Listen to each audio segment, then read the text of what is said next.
क्या आपने कभी सुना है कि एक पल में हजारों डिवाइस अचानक से फट जाएं? वो भी ऐसे डिवाइस जिनका इस्तेमाल एक बड़े सशस्त्र संगठन के लोग कर रहे हैं। एक ऐसा धमाका जिसने लेबनान और सीरिया को हिलाकर रख दिया।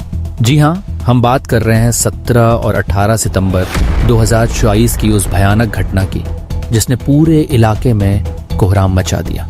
एक साथ हजारों पेजर्स और वॉकी टॉकीज अचानक से फट गए और इस हमले में कई लोगों की जान चली गई। ये कीटी हमला इतना सुनियोजित और रहस्यमय था कि लोग आज भी सोच रहे हैं कि आखिर ये कैसे हुआ। फैक्ट फ्यूजन्स में आपका स्वागत है। यह चैनल आपको लेकर आता है दुनिया के सबसे हैरतांगेज और अनसुलझे किस्से, जिन्हें सुनकर आप दंग रह जाएंगे। तो चलिए अब जानते हैं इस अजीब और डरावने हमले के पीछे की पूरी कहानी।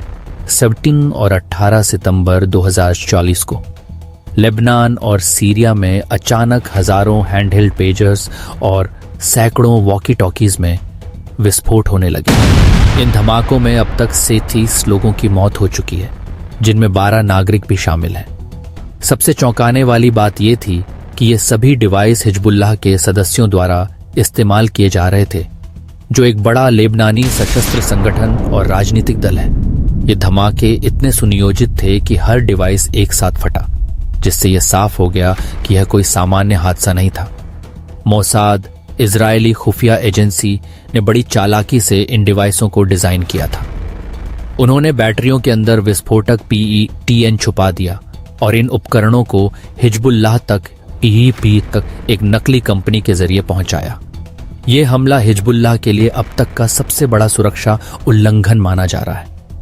17 सितंबर को हुए पहले धमाके में कम से कम 12 लोग मारे गए और 250 से अधिक लोग घायल हुए।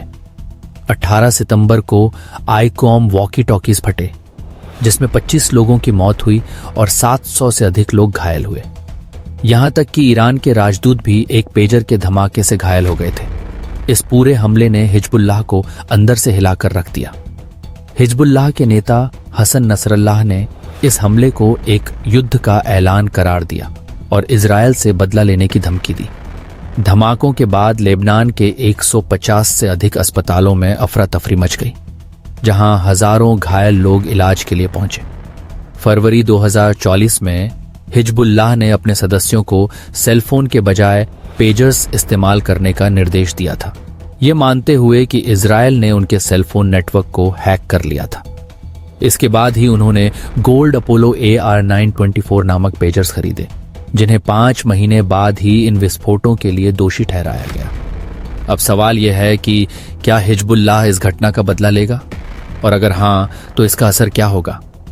क्या ये धमाके मध्य पूर्व के लिए एक बड़े संघर्ष की शुरुआत थे? अगर आप और ऐसी अनकही और चौंकाने वाली कहानियों को सुनना चाहते हैं तो फैक्ट फ्यूजन को लाइक, शेयर और सब्सक्राइब करना न भूलें।